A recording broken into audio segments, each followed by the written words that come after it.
ótima segunda-feira para vocês, que essa semana tenha começado realmente com gosto de gás, com muita energia, com muita potência, com muito sucesso, com tudo que vocês querem para a vida de vocês. É o que eu desejo e que eu podendo contribuir para o que seja, para que sua semana seja maravilhosa. Cada semana é um tijolinho que a gente vai colocando, né, no processo da nossa vida para a nossa vida ser cada vez melhor. Hoje eu estava me lembrando de um caso de uma cliente que ela tinha pânico, ela não saía de casa. Oi Leda, ótima noite! Então essa cliente, ela não saía de casa, ela tinha pânico. Vocês já ouviram falar do pânico, da síndrome do pânico? Que você, quando chega em ambientes fora de casa, você fica com taquicardia, você não consegue respirar direito, você não consegue... Ou seja, você fica dentro de casa presa e cada vez mais você vai se enclausurando até que a vida vai passando e você não viveu a vida porque ficou presa devido ao pânico, né? Até o padre Fábio de Mello ficou também um período aí com síndrome do pânico, né? Então a síndrome do pânico, ela é bem conhecida aí. Isabela! Bem-vinda, boa noite!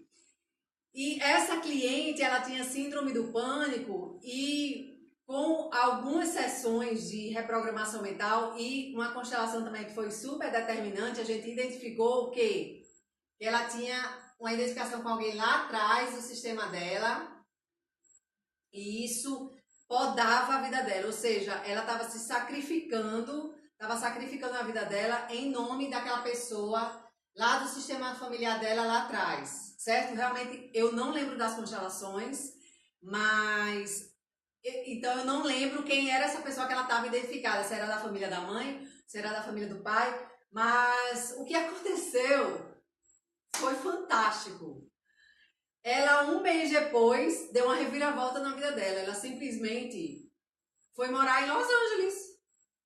Como é que uma pessoa que tinha pânico, síndrome do pânico, que não saía de casa, ela só saía de casa se fosse pregada com a mãe. Com a mãe, ela só ia se fosse pregada com a mãe. A mãe já não aguentava mais, porque a mãe não tinha mais qualidade de vida. A mãe não podia nem mais ficar com o marido, porque a menina, a filha, ia dormir junto com a mãe e o pai dentro do quarto, para vocês terem noção de como o negócio era sério. E aí, um mês depois que ela fez a constelação, ela simplesmente decidiu que ia morar lá em Los Angeles, disse que era um sonho que ela tinha, e foi, e logo 6 meses depois ela já mandou foto dela lá em Los Angeles, com um cachorro, né, a coisa mais linda do mundo. Então, até eu me surpreendi com esse resultado, porque tudo depende da forma que a gente está engajada para a nossa mudança, para a nossa transformação, porque às vezes tem muitas pessoas que elas ficam pedindo sinal de Deus, ficam pedindo sinal do céu, sinal do universo, e elas recebem todas as informações necessárias e não saem do lugar, e fica aquela vida mais ou menos, né, marromeno, e não dá a alavancagem. Então, 50% do papel é da constelação, porque ela abre assim a sua mente e você recebe a informação que você está precisando receber, e os outros 50% é o que você vai fazer, é como você vai agir. E por que eu estou falando disso? Eu lembrei exatamente agora desse caso. Esse caso foi há 2 anos, eu não sei nem por que eu lembrei desse caso, mas eu lembrei porque eu estou trazendo hoje o tema aqui para vocês, é sobre a nossa insignificância, né? Desde ontem eu tenho meditado sobre isso, né? Como é que a gente, ao mesmo tempo que a gente é tão importante, né? E cada pessoa do nosso sistema é importante, e ao mesmo tempo a gente não tem importância nenhuma. Meu Deus, como é isso, né? Chega um nó na cabeça, né? Vou falar um pouquinho para vocês, espero que cheguem na alma de vocês, que chegando na alma de vocês, o que é que vai acontecer? Respiramos aliviadas e aquele peso sai um pouquinho das costas e libera a gente, né, para olhar, para enxergar o que é que está por trás. Por que eu estou contando o caso dessa moça que tinha a síndrome do pânico? Porque ela tinha isso tudo é inconsciente, tá, minha gente? Porque se a gente tivesse consciência, a gente não faz uma coisa que a gente sabe que está prejudicando outras pessoas, né? A gente não faz, a gente só faz porque está inconsciente, está no piloto automático. Então, vou contar o caso dela para ver se fica mais simples para vocês compreenderem o que eu tô querendo passar aqui, tá? Tá certo? Ela tinha essa síndrome do pânico porque ela estava identificada com essa pessoa aqui da família dela, certo? Ela nem sabia quem era. Dá pra ouvir? Dá pra ouvir minha voz? Eu não consigo ver não a conversa aí. Mas ela estava identificada com essa pessoa aqui. Então ela, em vez de estar vivendo a vida dela lá, ela estava querendo consertar alguma coisa que aconteceu aqui no sistema familiar dela. Tá entendido? Sim, tá entendido. Então ela não se apropriava da vida dela. Qual é o significado dela estando aqui, querendo ocupar o lugar da pessoa do sistema familiar dela? Zero significado. Ela não é nada, ela não é ninguém, ela não tem significado nenhum. Mas aquele lugar que é dela, o lugar certo dela, que ela nasceu ali, filha daquelas pessoas ali, filha daquele pai, filha daquela mãe, e ela não está ocupando o lugar lá dela, e é importante ela ocupar lá o lugar dela, por quê? Porque todo mundo aqui vai se liberar, porque vamos dizer o seguinte, que a gente, tá todo mundo lá no vucu-vucu de energia, tá certo? Todo mundo lá na boate, naquele vucu-vucu de energia, né? Todo mundo é energia, todo mundo é luz, ninguém tem nome, ninguém tem sobrenome, tá todo mundo lá. E de repente, um é convocado e nasce. Aí é aquele pai, aquela mãe, e é dentro daquele sistema familiar que tem aquela galera todinha, certo? Hoje eu tô demais, essa metáfora tá show. Aí, o que é que a gente faz? Ai, não, peraí que minha energia tá me puxando pra cá, tá me puxando pra cá, tá me puxando pra cá. Aí eu tô olhando pra vida, não tô olhando pra vida, eu tô olhando, ou eu tô olhando pra baixo, ou eu tô olhando pro tempo, e minha vida tá ali. A minha vida tá ali, minha vida não tá aqui. E aí é isso que acontece, a gente adoece, a gente tem câncer, a gente tem síndrome do pânico. Por quê? Porque a gente não está ocupando o nosso lugar na vida. Certo? Certo. Então, vamos dizer que você está aqui como uma menina, estava com a síndrome do pânico, ela estava ocupando, ela estava num lugar muito, muito distante do sistema familiar dela, e ali o lugar dela estava como? Vazio. E aqui ela estava se sentindo como? Muito importante, né? Espera aí que eu vou resolver esse problema aqui. Se teve algum antepassado, né? Se teve aí a 7ª geração para trás, que eles tiveram que... Lembrei de outro exemplo agora, em que a moça na geração da família dela, quando ela era descendente de italianos. Quando eles estavam numa das guerras lá da Itália, porque eu compro pra brigar, né? O povo europeu gosta de uma briga. Aí, quando começou lá a guerra, eles foram, a família foi, pegou um navio, né? Aquele monte de filho, porque naquela época não tem esse negócio de, ai, eu acho que agora eu vou ter um filho. Não, agora eu vou ter outro filho. Não, tá bom, vou ligar. Naquela época não tinha esse negócio, não. Naquela época era nasce, cresce, reproduz, reproduz, reproduz, reproduz, produz e morre, né? Tem isso não. Então, pegava ali, tá aqui os italianos, tá? Quem são seus descendentes? Vocês já vão pensando aí, vocês são descendentes de quem? Tem gente que não sabe. Eu tenho certeza que tem gente aqui que tá vendo essa aula, não sabe. Acha que é descendente de índio e não tem nem ideia de que teve português que se cruzou com índio e foi aquele remeleixo, telecoteco. Aqui no Rio Grande do Norte, que é onde eu nasci, tem muito americano junto com o Potiguar, viu? Os americanos vieram, só passaram por aqui, né, para abastecer, para levar os mantimentos para a África, né, para os soldados americanos lá na costa da Europa, né, para o movimento da guerra. Mas quando chegavam aqui, minha amiga, tinha muita brincadeira, isso sim, né? Então aqui, para vocês terem ideia, tem gente que é descendente americano, tudo é que já me falaram que o seridó, que tem muita gente de olho azul, cabelo louro, tem muito descendente ali dos americanos. Porque os americanos, eles não podiam ficar aqui. Eles estavam na guerra, né? Alguns iam para a guerra e morriam, né? Nem voltavam mais. Essas mulheres embuchadas, e tem muita criança, muito descendente que nem sabe. Então, de repente, vocês nem sabem que vocês têm na descendência, na antecedência de vocês, linhagem americana. Por isso que muitas vezes a gente rejeita, viu? Tem gente que, se a gente for pesquisar, a pessoa rejeita os americanos com uma força. Por quê? Porque está carregando ainda a raiva daquela mãe que, de repente, se sentiu abandonada e ficou com muita raiva do americano, porque ele nunca mais voltou. Às vezes o pobre foi lá, levou uma granada na guerra e não teve nem chance de dizer, de avisar, de conhecer o filho. Porque a vida é assim, minha gente. Aceita a vida como ela é. É essa a maior dor do ser humano. Não aceita a vida como ela é. Quer ir lá atrás. Não, peraí que agora eu vou falar com Hitler e não vai ter mais guerra porque eu sou o maioral. Eu sou demais porque eu sou muito inteligente. Eu estudei na melhor escola particular do universo, então eu vou resolver aqui. E a vida tá lá. A vida tá lá. E aqui tá o quê? Peraí que eu consigo ser mais forte. E aqui dói mais. E dói mais, e pesa mais. Não, eu vou resolver essa questão aqui agora. Eu vou conseguir. Aí estuda. E aí se esforça. Aí faz crossfit, né? Fica forte, fica poderoso. Fica igual um gladiador lá. Não, vou conseguir, eu sou forte. Não, peraí. E não abraça a vida. Não ocupa o lugar. Isso é o quê? Que a gente começou falando aqui. É essa metidez, né? Essa arrogância. Essa mania de achar que é muito importante. Quando, na verdade, a gente é importante aqui no nosso lugar. Tá?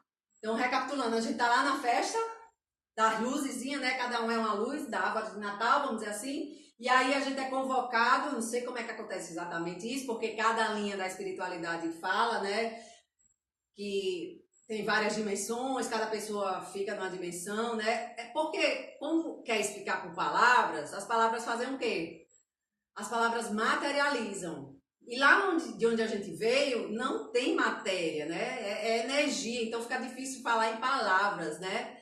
Eu vou estar até sendo leviana se eu tentar traduzir em palavras como é esse remeleixo-teco, teleco-teco, entendeu? Da gente lá e de repente a gente nasce com o pai e a mãe perfeita, com a linhagem perfeita. Só que aí no decorrer do processo, a gente na nossa inocência, né, que a criança tem uma inocência muito grande, a criança ela mais sente do que ela raciocina, né, do que tem consciência, né? Então a gente quando criança vai e faz aquelas promessas. A gente vê nosso pai e nossa mãe mal, tá? Vamos dizer, quando eu era criança teve uma época que minha mãe teve que tirar as coisas de dentro, né, da barriga. E eu lembro que eu vi ali ela sofrendo.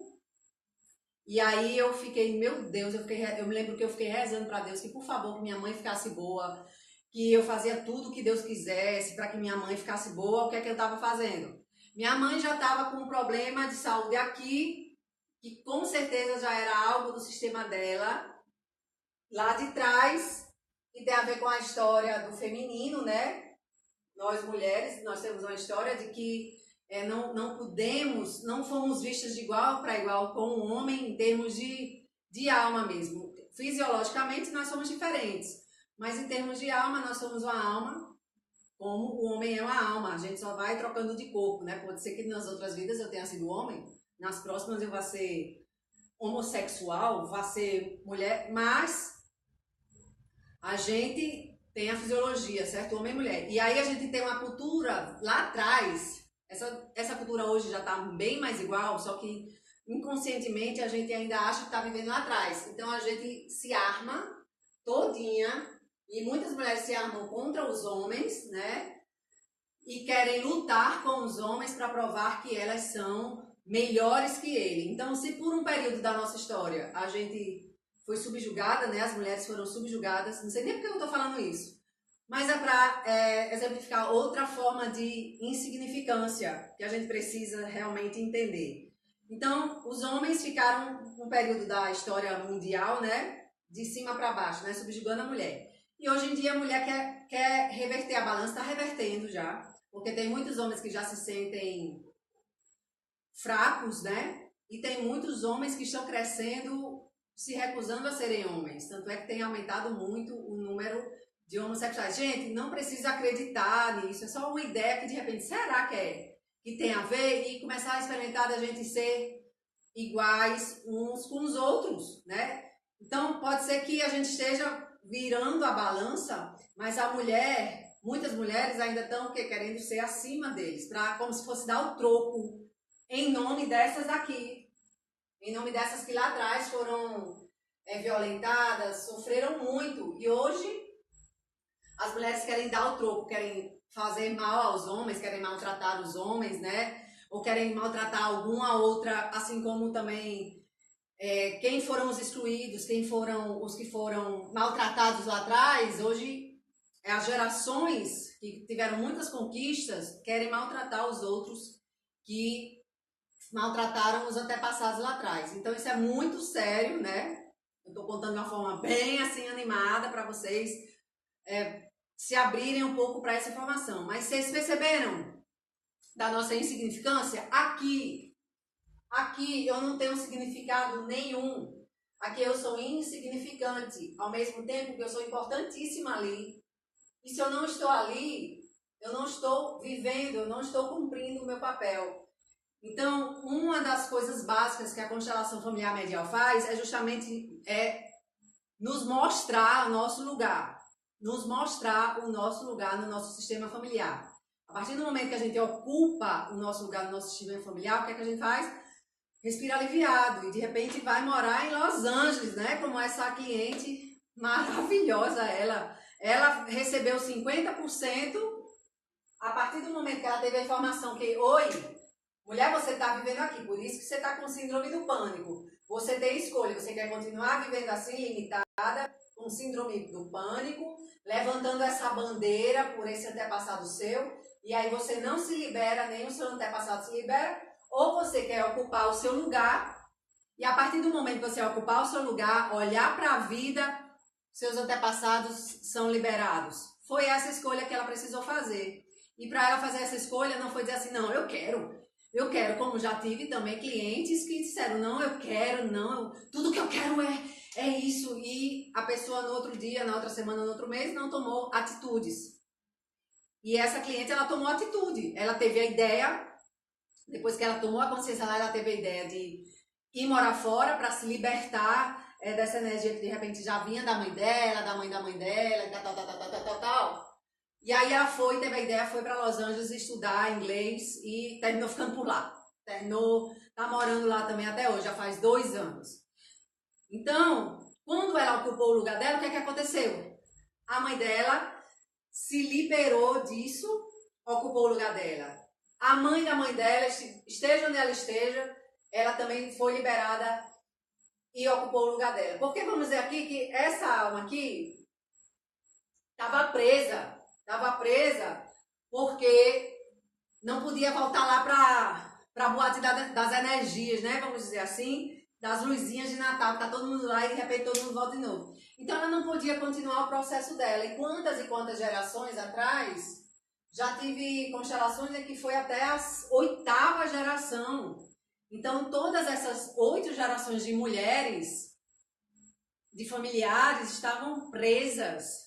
E aí quando uma pessoa se libera aqui, toma consciência, opa, aqui é o meu lugar, vou ficar aqui. E aí, como é que ocupa o seu lugar? É vivendo a sua vida plenamente, minha gente.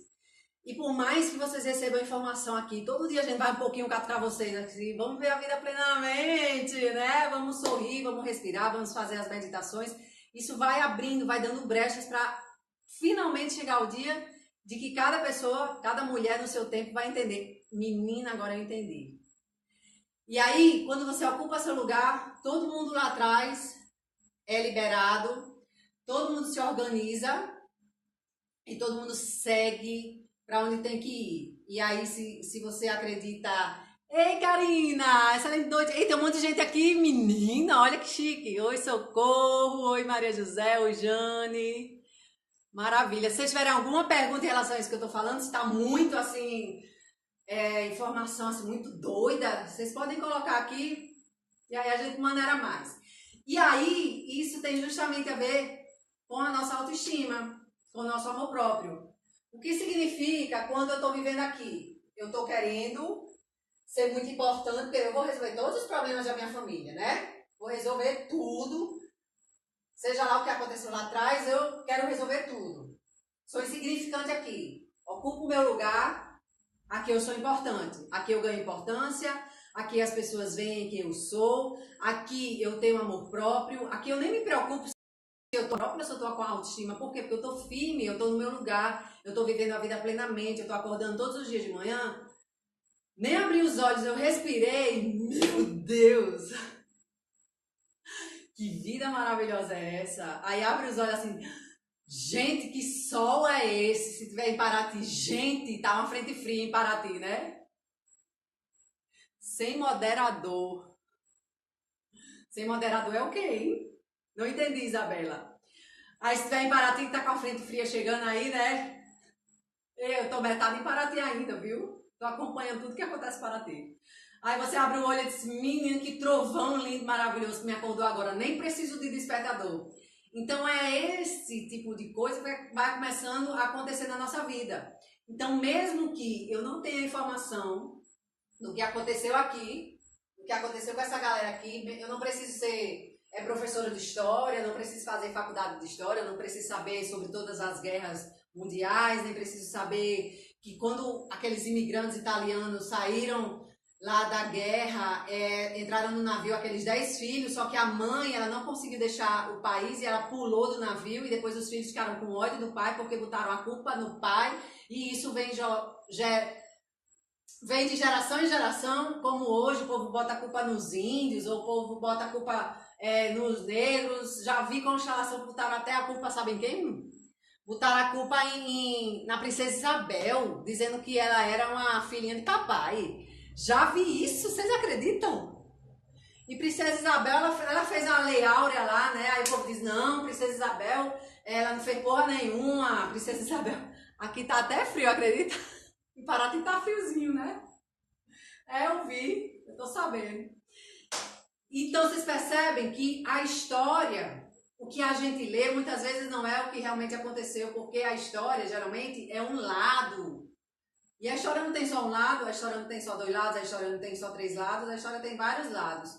E é interessante também, uma vez que eu tive acesso a uns livros que conta a história pelo lado dos indígenas, cariocas, que foi no Rio de Janeiro que eu tive acesso a essa informação. E os indígenas, um indígena, um cacique lá, ele ditou lá para um francês, que disse que os índios eles estavam aguardando algo, mas não sabiam o que era. Eles rezavam todos os dias da forma deles, os rituais dele para Tupã, para que Tupã trouxesse alguma coisa, porque eles não estavam conseguindo, como é que eu poderia dizer, eles não estavam conseguindo ir para frente na vida, porque as tribos estavam se atacando entre elas, eles já lutavam entre eles ali por território, né, para ver quem era melhor e tal.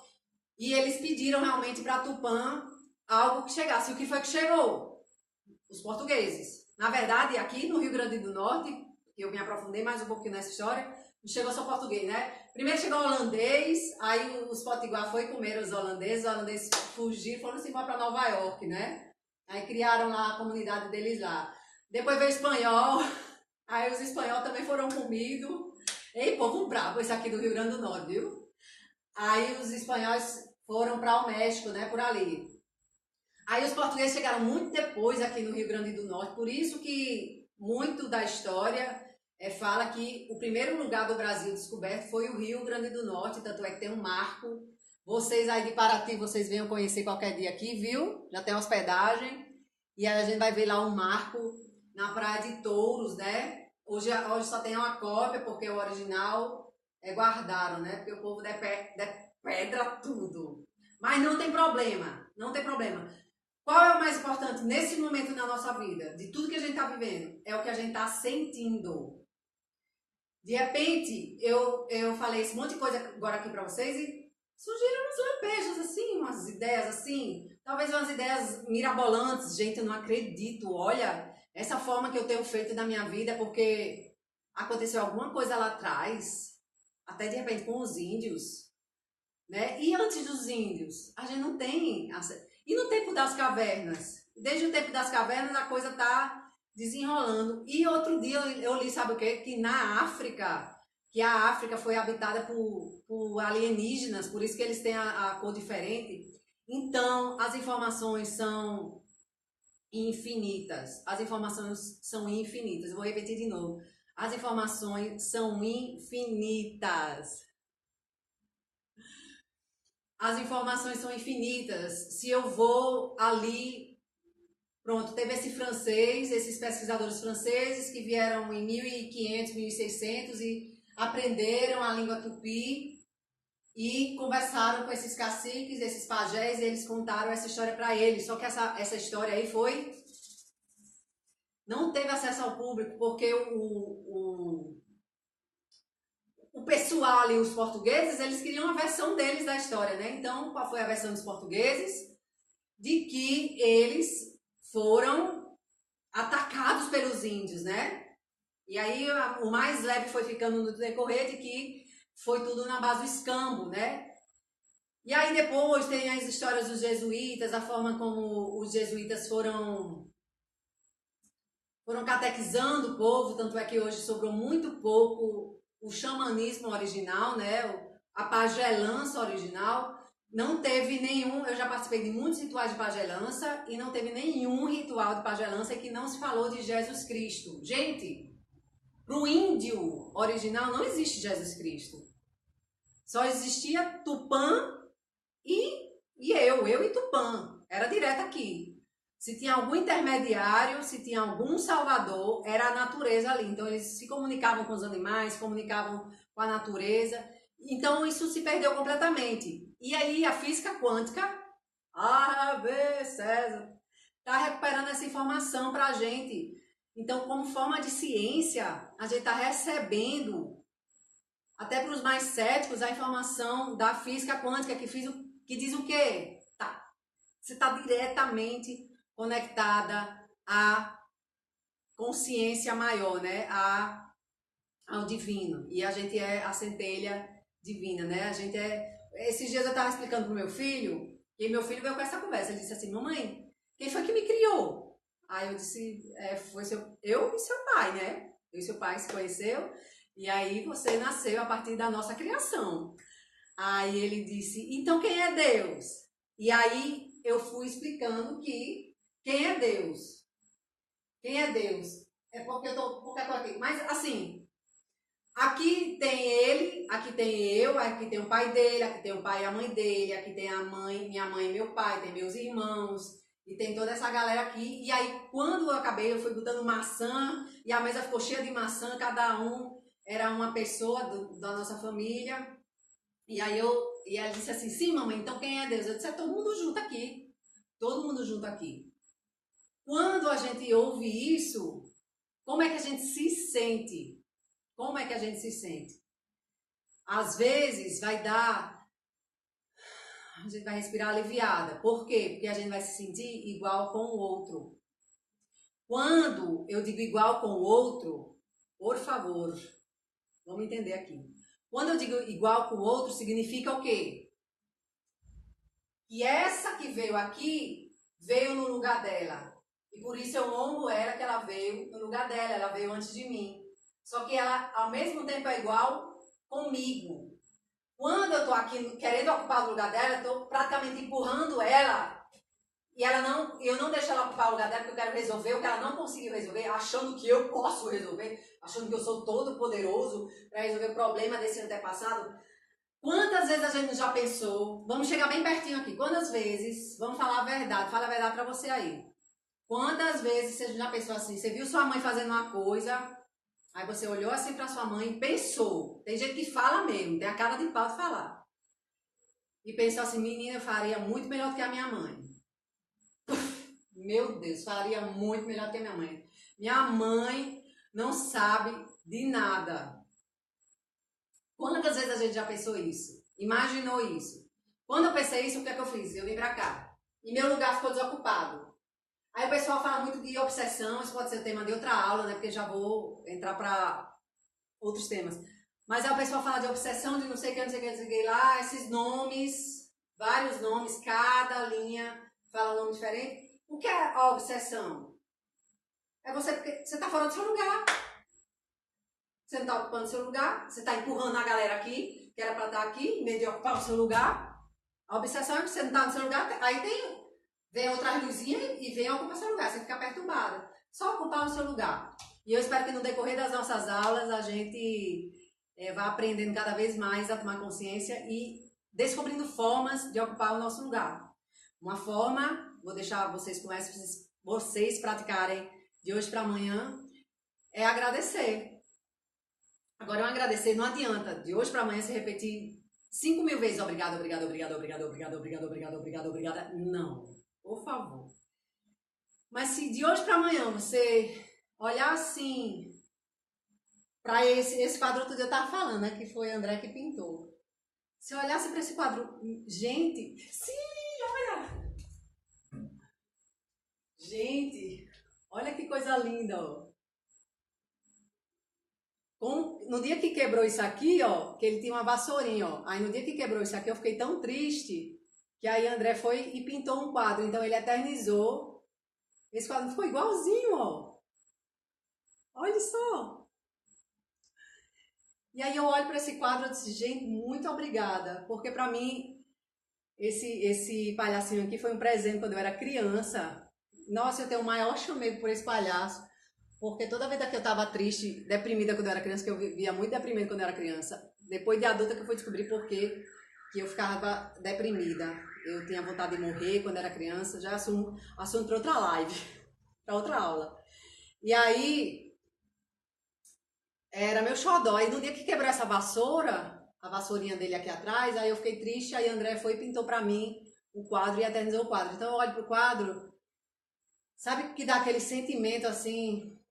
Gente, que gratidão. E aí quando eu olho para o quadro e agradeço o quadro, aí eu já vou me lembrando de outras coisas que André fez na minha vida e já vou me sentindo emocionada de como tantas coisas boas aconteceram com a gente e aí vou agradecendo e esse sentimento vai ampliando e não precisa nem falar obrigado porque já vai vibrando esse obrigado. É esse obrigada que eu tô falando para vocês fazerem de hoje para amanhã. Pense na autoestima, no amor próprio que vai lá para cima a partir do momento que vocês começarem a agradecer do coração, sem ficar falando. E quem me deu uma grande lição em relação ao obrigado foi a minha mãe. Minha mãe, desde quando eu aprendi constelação, em 2012, aí eu comecei a falar, mãe, muito obrigada, mãe, a benção, mãe, muito obrigada. Aí teve um dia que ela chegou para mim e disse assim, pode parar. Pode parar com isso aí, essa falsidade. Porque manhã é direta, né? Quem conhece manhã sabe. Ela disse, mas mãe, eu aprendi que o exercício a gente tem que estar agradecendo. Ela disse, não quero isso não. Isso aí é mentira, você está falando. Ficar repetindo esse negócio, não. Faça, minha filha. Já, atitude. Aí a ficha caiu. Aí a ficha começou a cair. E aí eu venho praticando isso. Eu acho que eu estou começando a aprender, tá? Karina tá perguntando aqui se mudou o horário da live. Isso, Karina. A gente tava 11h30 da manhã, né? Só que aí 11h30 tava muito conturbado aqui, eu com os meninos e hora do almoço e coisa e tal. Não tava conseguindo me concentrar direito. E aí, com as tarefas do dia a dia, essa hora, assim, quando eu concluo as tarefas do dia a dia, concluo as tarefas com os meninos, aí eu acho que fica mais tranquilo aqui pra gente conversar e passar a informação de uma forma mais presente, né? Eu consigo ficar mais na presença, mais no agora, né? Porque 11h30 da manhã eu ficava muito... me distrair e tal. E o outro fator é que eu pretendo aqui, a gente sempre faz alguma meditação, né? De vez em quando. Pronto, esse final de semana a gente fez, sábado e domingo a gente fez meditação. Ontem foi uma meditação teta, né? De afirmações quânticas. E no sábado a gente fez uma cura unificadora. Então, sendo à noite, se a gente já vai relaxando, né? Já é bom para fazer a meditação, a cura unificadora, porque aí relaxa e já pode pegar no sono e já vai mais tranquila para o mundo dos sonhos, tá certo? Vocês pensaram em algum tema, tiveram alguma dúvida disso que a gente conversou hoje aqui? Manda direct, que aí a gente aborda mais um pouco nas próximas aulas. E outra coisa que eu quero pedir para vocês, se vocês ainda não se inscreveram no www.botoxespiritual.com.br, tá na bio o link, se inscrevam lá, porque aí a gente tá mandando um newsletter todo dia, quando tem algum artigo, quando tem algum áudio, né, de meditação. E também o nosso vídeo, o link desse vídeo, quem não conseguir assistir aqui no Stories do Instagram, tem lá no YouTube Botox Espiritual. Tá certo? Obrigada pela companhia de vocês. Beijo, beijo, beijo. Até amanhã, excelente noite.